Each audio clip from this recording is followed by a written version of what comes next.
ஏப் எனக்கு வீடியோ எடுக்கணும்னு தோணுச்சு. அதனால தான் எடுக்க ஆரம்பிச்சேன். ஏதாச்சும் மோட்டிவேஷனலா ஏதாச்சும் பேசுவேனேன்னு சொல்லிட்டு தான் எடுக்க ஆரம்பிச்சேன் வீடியோவே. என்ன நடந்துச்சு அப்படின்னா, 2 கம்பெனிக்கு இன்டர்வியூ போனேன். ஸோ ஃபர்ஸ்ட் கம்பெனி வந்து பார்த்தீங்கன்னா,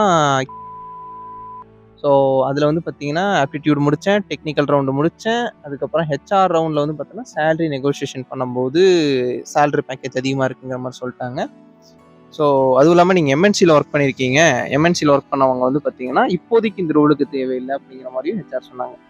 ஒரு ஃப்ரெஷர தான் எக்ஸ்பெக்ட் பண்றாங்க அப்படின்னா, ஹெச்ஆர் வந்து முன்னாடியே அந்த ப்ரொஃபைல்ல வந்து சொல்லியிருக்கலாம். எக்ஸ்பீரியன்ஸ் தேவையில்ல, ஃப்ரெஷர்ஸ் மட்டும் தான் அப்படின்ட்டு. அப்புறம் டைம் வேஸ்ட்டுக்கு வர வச்சானுங்கன்னு தெரியல. 2வது கம்பெனி டைட்டில் பார்க்ல இருக்கிற அந்த கம்பெனில இன்டர்வியூக்கு போம்போது, ஃபர்ஸ்ட் ரவுண்ட் நல்லா தான் போச்சு. Aptitude as usual. டெக்னிக்கல் ரவுண்ட்ல வந்து பார்த்தோன்னா புட்டுக்குச்சு. ஜாவா கேட்டிருந்தாங்க. ஜாவால கொஞ்சம் கொஞ்சம் தான் ப்ரிப்பேர் பண்ணியிருந்தோங்கிறனால, ஜாவா ரொம்ப கஷ்டமா தான் போச்சு. இன்டர்வியூ ஓட்டிட்டு போயிருச்சு. ஸோ 2 கம்பெனியுமே வந்து பார்த்தோன்னா, நெக்ஸ்ட்ன்னு அட்டெண்ட் பண்ணேன். பரவால்ல. எனக்கு தெரிஞ்சு அந்த ஃபர்ஸ்ட் கம்பெனி போனதுக்கு அப்புறம் தான் கேஜிஎஸ்ல இன்னும் கொஞ்சம் கான்ஃபிடென்ட்டா பண்ண மாரி எனக்கு ஒரு ஞாபகம் ஃபர்ஸ்ட் கம்பெனில. So fine. இன்டர்வியூ கொஞ்சம் போச்சு பெட்டரா தான். பட்டு எப்படி சொல்றது? இந்த ஜான் மந்த்லயே நான் ஜான் டூ ஃபெப் வந்து பார்த்தீங்கன்னா, நான் ஒரு 60, 70 கம்பெனிக்கு மேல அப்ளை பண்ணியிருப்பேன். அந்த 60, 70 கம்பெனியுமே வந்து பார்த்தீங்கன்னா, சம்டைம்ஸ் இன்டர்வியூக்கு அப்ளை பண்ணாலும், இன்டர்வியூ வரமாட்டேங்குது. அதான் ப்ராப்ளமே. ஆ ப்ரொஃபைல் வச்சிருக்காங்க. எல்லாமே இருக்கு. பட் ஏன்னு தெரியல. நௌக்கரி, இண்டீட் சொல்லிட்டு எல்லாத்துலயுமே நம்ம அப்ளை பண்ணிட்டு தான் இருக்கோம். பட் வேலை கிடைக்கல. ஜாப் அப்ளை பண்ண வந்து பார்த்தீங்கன்னா, இண்டீட் நௌக்கரியோட கவுண்ட் இன்கிரீஸ் தான் ஆகுது தவிர, வேற எதுவும் அக்செப்ட் லெட்டர் வந்த மாரி எனக்கு தெரியல.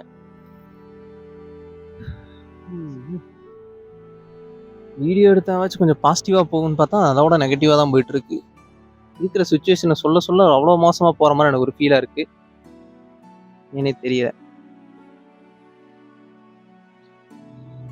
இந்த 2 கம்பெனில தான் இன்டர்வியூ அட்டெண்ட் பண்ணேன். அமோகமா போச்சுன்னு தான் சொல்லணும். இன்டர்வியூ அட்டெண்ட் பண்ணது. பட் வேலை தான் கிடைக்கல. பட் ரொம்ப நாள் கழிச்சு நான் கம்பெனிக்குள்ள போன மாரி எனக்கு ஒரு ஃபீல் ஆகும். ஸோ நான் டிசிஎஸ விட்டுட்டு வந்துட்டு ஒரு கம்பெனிக்குள்ள இன்டர்வியூக்குள்ள போம்போது, அது ஸ்டார்ட் அப் தான். பட் ஸ்டார்ட் அப்பா இருந்தாலும் டைட்டில் பார்க்குள்ள இருக்க ஒரு கம்பெனிங்கும்போது, ஸோ ஆஸ் யூசுவல் நம்ம நான் சென்னையில இந்த ஃபீல்ட்ஸ் எனக்கு வர ஆரம்பிச்சிருச்சு. நான் போன கம்பெனில ஒர்க் பண்ணது அதெல்லாமே வந்து பார்த்தீங்கன்னா, அதே மாதிரி இருந்துச்சு. பட் வேலை கிடைக்கலங்கிறது தான் கொஞ்சம் வருத்தம். ஆனா சிச்சுவேஷன் ரொம்ப மோசமா தான் போயிட்டு இருக்குன்னு சொல்லணும். காம்படிஷன் அதிகமாயிருச்சு.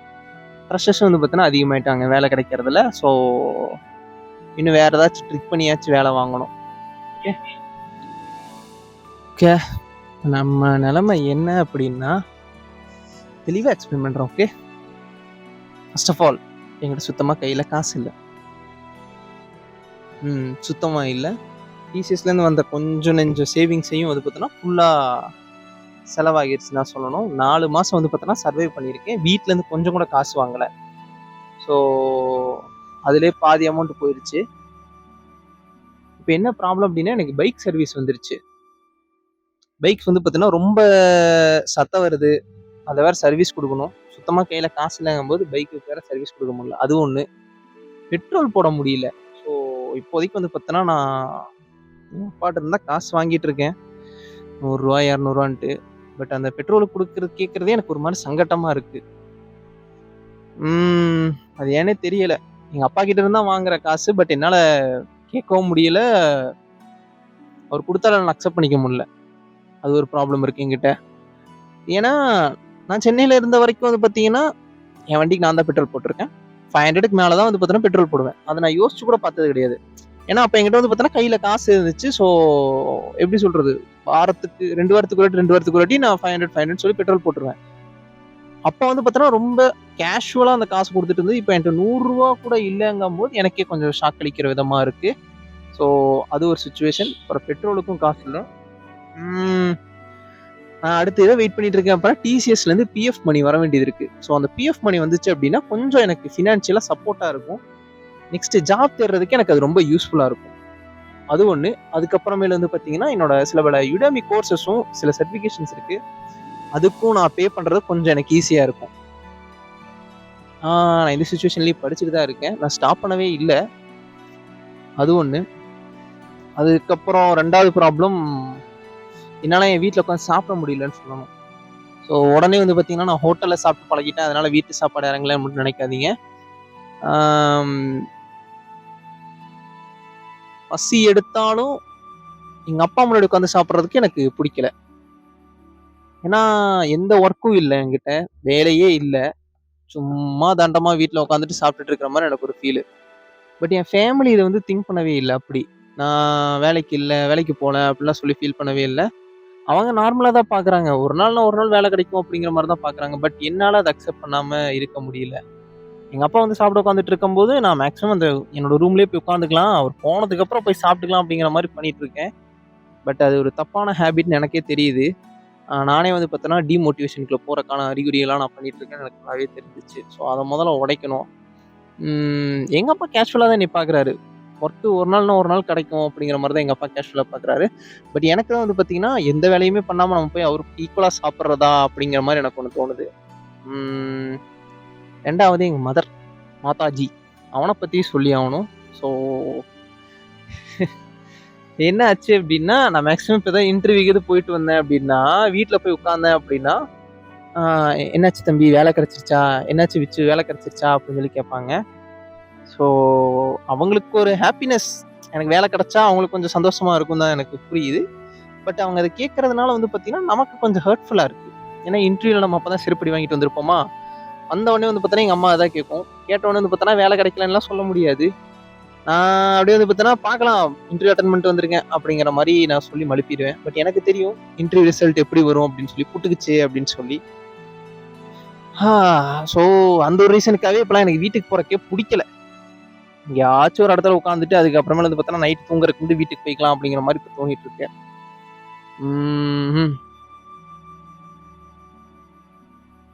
இது ஒன்று. அதுக்கப்புறம் எனக்கு வந்து பார்த்தோன்னா இப்போ கொஞ்சம் ரெஸ்பான்சிபிலிட்டிஸ் அதிகமாகிடுச்சுன்னு தான் சொல்லணும். பட் என் ஃபேமிலி சுச்சுவேஷனை யோசிச்சு பார்க்கும்போது எனக்கு ரெஸ்பான்சிபிலிட்டிஸ் ரொம்ப முக்கியங்கிற மாதிரி தான் எனக்கு புரியுது. நான் எக்ஸ்பிளைன் பண்ணுறேன் என்னென்ன ரெஸ்பான்சிபிலிட்டிஸ் இப்போதைக்கு வச்சுருக்கேன் அப்படின்னு சொல்லி.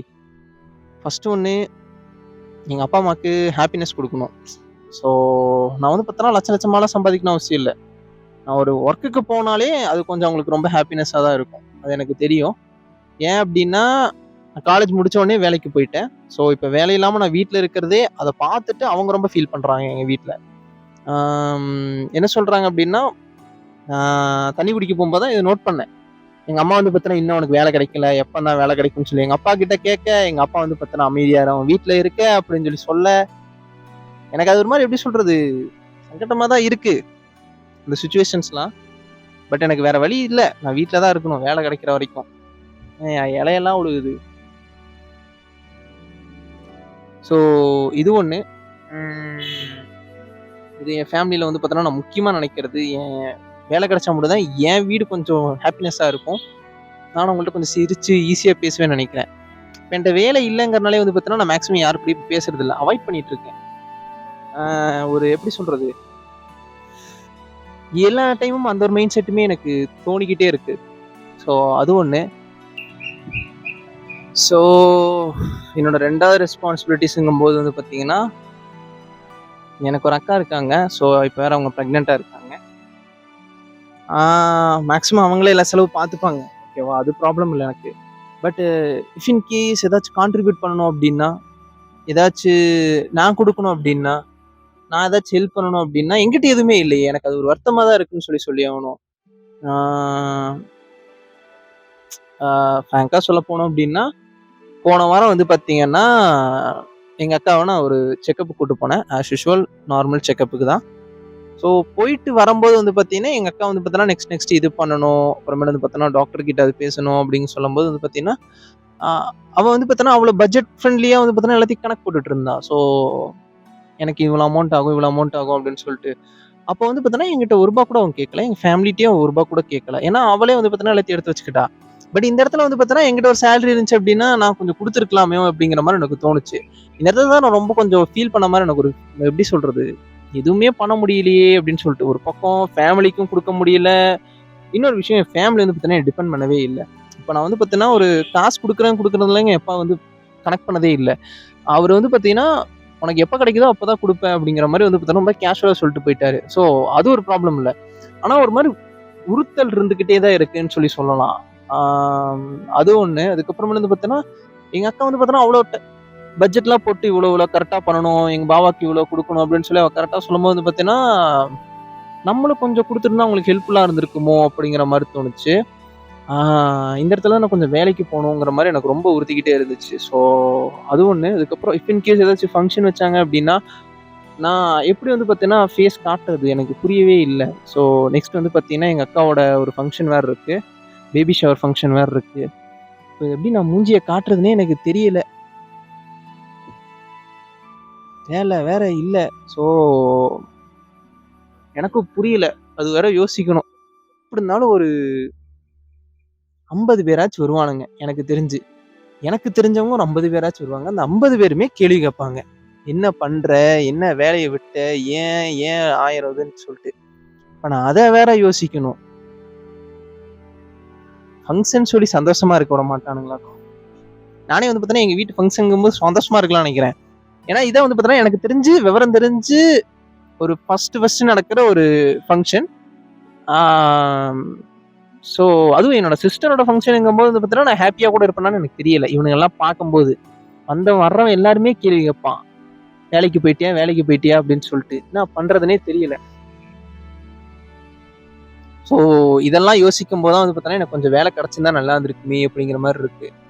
இதுல வந்து பார்த்தீங்கன்னா, ஃபேமிலி ரெஸ்பான்சிபிலிட்டீஸ்ங்கும்போது எனக்கு கசின்ஸ்லாம் இருக்காங்க. ஓகேவா? ஸோ இப்ப தான் வந்து பார்த்தீங்கன்னா, என்னோட ஒரு கசின வந்து பார்த்தீங்கன்னா, காலேஜ்ல சேர்க்கணும்.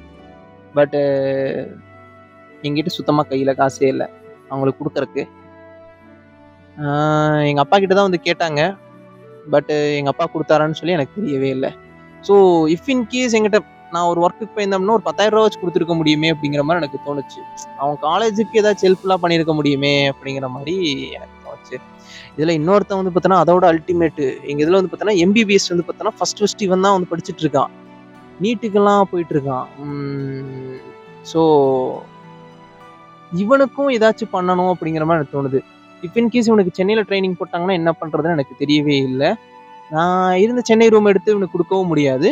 ஆ ஏன்னா அந்த அளவுக்கு வந்து பார்த்தீங்கன்னா, பிஜி ரென்ட் அவனால குடுக்க முடியுமான்னு தெரியல. ஸோ அந்த பிஜி ரென்ட்ட பே பண்ற அளவுக்காச்சு என்கிட்ட ஒரு சேலரி இருக்கணும்னு சொல்லி தோணுது.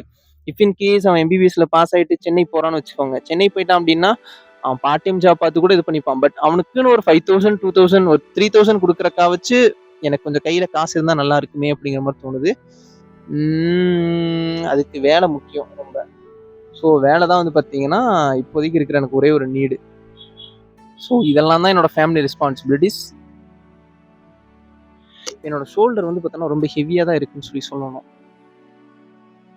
ஆ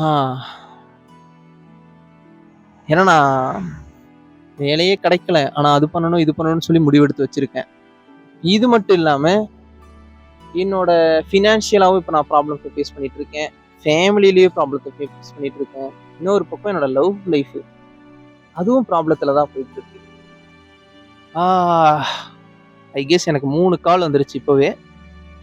ஸோ இந்த லவ் லைஃப்பையும் வந்து பார்த்தீங்கன்னா, நான் பேலன்ஸ் பண்ணணும். இந்த 3த்தையுமே நான் பேலன்ஸ் பண்ணுங்கும்போது, இதுக்கெல்லாம் ஒரே ஒரு சொல்யூஷன் என்னோட ஒர்க் மட்டும் தான். என்னோட ஒர்க் கிடைச்சா மட்டும் தான் இந்த 3த்தையுமே என்னால பேலன்ஸ் பண்ண முடியும். இல்ல அப்படின்னா, கன்ஃபார்ம் 3த்துல ஏதோ ஒண்ணு புட்டுக்கும். அது எனக்கு தெரியும். பட் சில நாள் வந்து பார்த்தீங்கன்னா, டிபெண்ட் பண்ணவே இல்லன்னு தான் சொல்லணும். ஸோ ஃபார் தி எக்ஸாம்பிள் எங்க அக்கா என்னைய வந்து பார்த்தீங்கன்னா, கன்சிடரே பண்றதில்ல. ஏதாச்சும் காசு வேணும்னா வந்து பார்த்தீங்கன்னா, என்கிட்ட கேட்கவும் மாட்டா. ஏன்னா அவளுக்கு தெரியும் என் சிச்சுவேஷன். நானே வந்து பார்த்தேன்னா, இப்ப தான் அடி வாங்கிட்டு வந்து உட்கார்ந்துருக்கேன்னு சொல்லி அவளுக்கு தெரியும். ஸோ வேலையில்லா சிச்சுவேஷன்ல இருக்கும்போது வந்து பார்த்தீங்கன்னா, கேட்கல. 2வது வந்து பார்த்தீங்கன்னா, எங்க அப்பா, எங்க அம்மா. அவங்களுக்கு ஒரு ஹேப்பினஸ் வந்து பார்த்தீங்கன்னா, வீட்ல பையன் சும்மா இல்லாம ஒரு வேலை கிடைச்சா போதுங்கிற மாரி தான் அவங்க யோசிச்சுட்டு இருக்காங்க. இதுல வந்து பார்த்தீங்கன்னா, நான் சம்டைம்ஸ் வந்து பார்த்தீங்கன்னா, கொஞ்சம் பிரேக் டவுன் ஆன உடனே, நான் வந்து பார்த்தீங்கன்னா, எங்க அப்பா கடைக்கு போயிட்டேன். எங்க அப்பா கடையில உட்காந்துட்டு நான் கேட்டேன். ஆ நான் ஒர்க் போலங்கிறது உங்களுக்கு கொஞ்சம் சங்கட்டமா இருக்கா? இல்ல எனக்கு எப்பதான் ஒர்க் கிடைக்குங்கிற மாரி நான் வந்து பார்த்தீங்கன்னா, கொஞ்சம் அவர்ட்ட கேட்டேன். எங்க அப்பா வந்து பார்த்தீங்கன்னா, ரொம்ப கேஷுவலா பதில் சொன்னாரு அதுக்கு. உனக்கு கிடைக்கணுங்கும்போது மட்டும் தான் அந்த ஒர்க் கிடைக்கும். அதுக்கு முன்னாடி நீ என்ன பண்ணாலும் அப்படின்னாலும் உனக்கு அது கிடைக்காது. நீ எவ்வளோ எஃபோர்ட் வேணாலும் போட்டுக்கோ. அது வந்து பார்த்தீங்கன்னா, நீ போக போற ஒர்க்குக்கு வந்து பார்த்தீங்கன்னா யூஸ்ஃபுல்லா இருக்குமே தவிர, அந்த ஒர்க் கிடைக்கிற நேரத்துல தான் உனக்கு கிடைக்கும் அப்படின்னு சொல்லி எங்க அப்பா சொன்னாரு. எங்க அப்பா அப்ப வந்து பார்த்தீங்கன்னா, ரொம்ப கேஷுவலா சொல்லிட்டாரு. இத பேசி வந்து பார்த்தீங்கன்னா, எனக்கு ஒரு 2 வீக்ஸ் ஆச்சு. இப்பதான் எனக்கு அது புரியவே ஆரம்பிக்குது. கொஞ்சம் கொஞ்சமா ரியலைஸ் ஆகுது. ஓகே, கிடைக்கணுங்கும்போது மட்டும்தான் கிடைக்கும் அப்படிங்கிறது. ரஜினி டைலாக் மாரி இருக்குல்ல. பட் எங்க அப்பா ரஜினி ஃபேன்லாம் கிடையாது. ஆ எங்க அப்பா பேசிலாம் முடிச்சதுக்கு அப்புறமா வந்து பார்த்தீங்கன்னா, நான் ஆஸ் யூசுவல் எப்பயும் போல வீட்டுக்கு வந்துட்டு ஒர்க்லாம் தேட ஆரம்பிச்சுட்டேன். இதுல நடுவுல ஒரு கூத்து நடந்துச்சு கைஸ். எங்க எங்க அப்பா, அம்மாவும் வந்து பார்த்தீங்கன்னா என்ன பண்ணாங்க அப்படின்னா, ஜோசியக்காரர்கிட்ட போய் கேட்டாங்க. இவனுக்கு எப்பதான் வேலை கிடைக்கும் அப்படின்னு சொல்லிட்டு. ஜோசியக்காரன் என்ன சொல்லியிருக்கான் அப்படின்னா, பையனுக்கு வந்து பார்த்தீங்கன்னா ஜூன், ஜூலைல தான் வேலை கிடைக்கும். அது வரைக்கும் கிடைக்கவே கிடைக்காது. அவன் என்னதான் தேடினாலும் கிடைக்கவே கிடைக்காது. அப்போ பாருங்க ஜூன், ஜூலைல வந்து பார்த்தா பையன் ஓஹோ! அப்படின்னு சொல்லிட்டு வருவாங்க அப்படின்னு சொல்லி சொல்லியிருக்காரு ஜோசியக்காரரு. ஸோ அந்த ஜோசியக்காரர் சொல்றதுக்கு முன்னாடியே வந்து பார்த்தீங்கன்னா, எனக்கு ஒரு வேலை கிடைக்கணும். அப்பதான் வந்து பார்த்தீங்கன்னா, ஒரு மூஞ்சில கரிய பூசின மாரி இருக்கும். கரிய பூசிட்டு வந்து பார்த்தீங்கன்னா, நான் அவர் முன்னாடி போய் நிக்கணும். "பாத்தியா நீ சொல்றதுக்கு முன்னாடியே எனக்கு வேலை கிடைச்சிருச்சு" அப்படின்னு சொல்லிட்டு அப்படிங்கிற ஒரு ஆசை இருக்கு எனக்கு. ஸோ கிடைச்சா நல்லா இருக்கும்.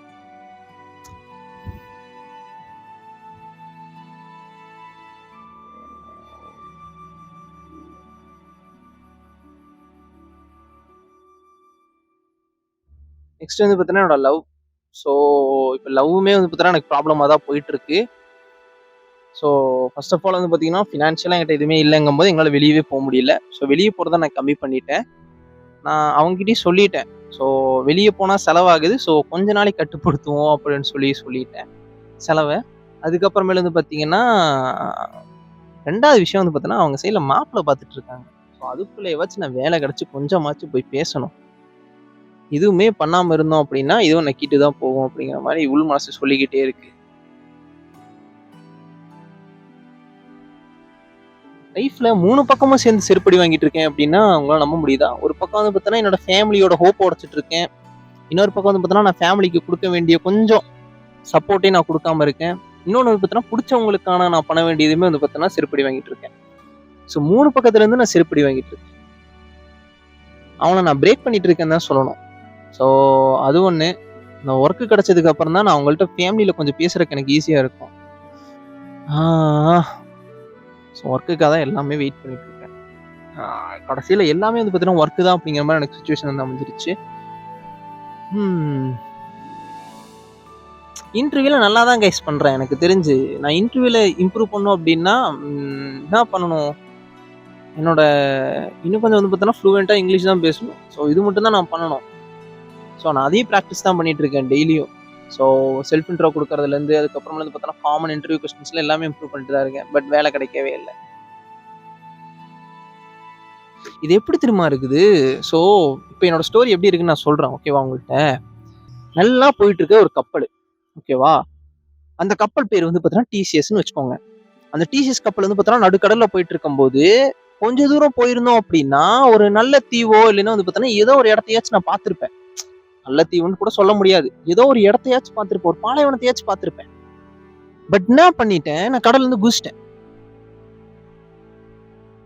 ஸோ நான் அங்க போயிருந்தேன் அப்படின்னா, ஒரு பாலைவனத்தையாச்சும் பார்த்திருப்பேன். ஸோ அது ஒரு ப்ராப்ளம் இல்ல. அங்க போய் ரீச் ஆயிருக்கும். டெஸ்டினி ரீச் ஆயிருக்கும். நான் கடல்ல இருந்து கொஞ்சமாச்சு நிலத்துக்குன்னு சொல்லிட்டு போயிருப்பேன்.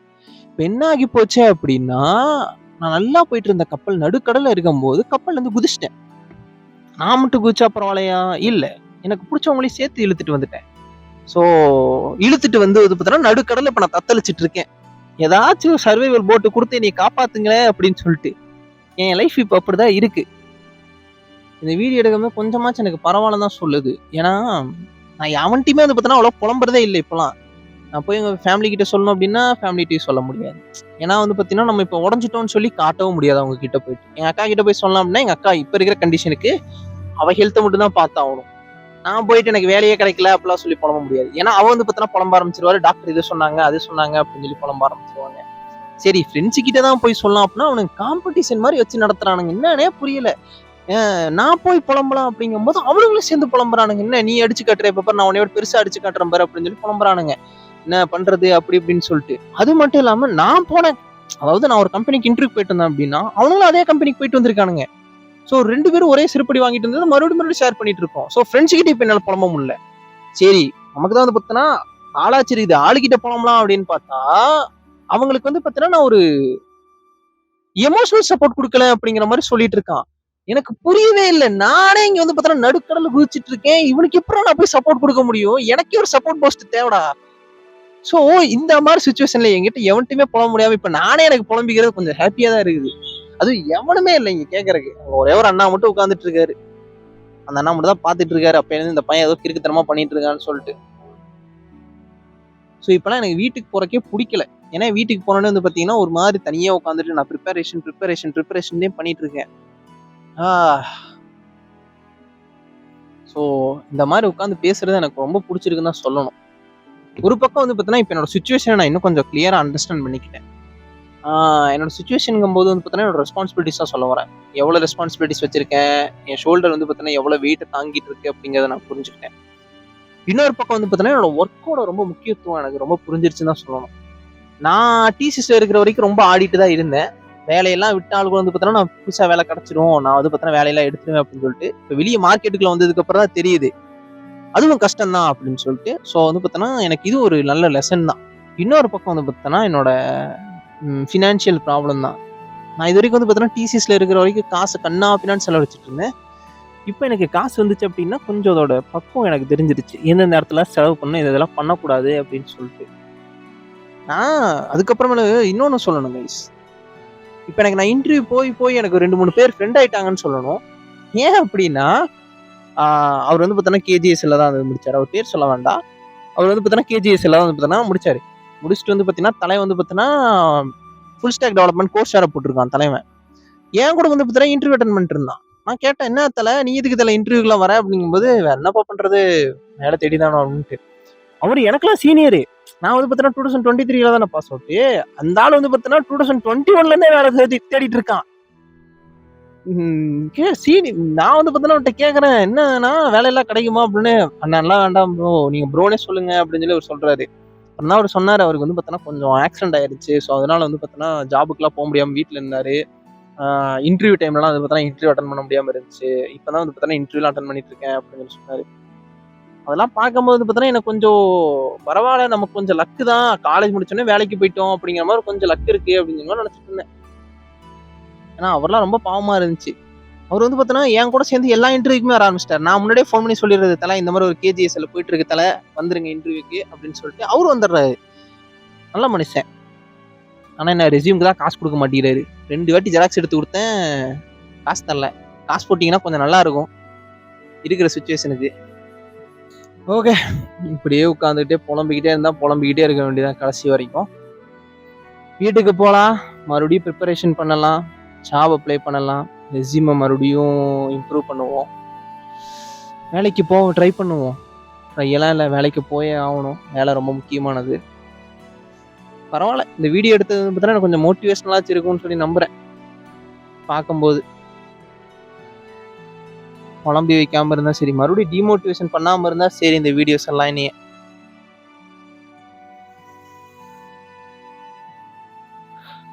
ஓகே எழுந்திரிச்சு போலாம், போய் வேலையை தேடலாம்.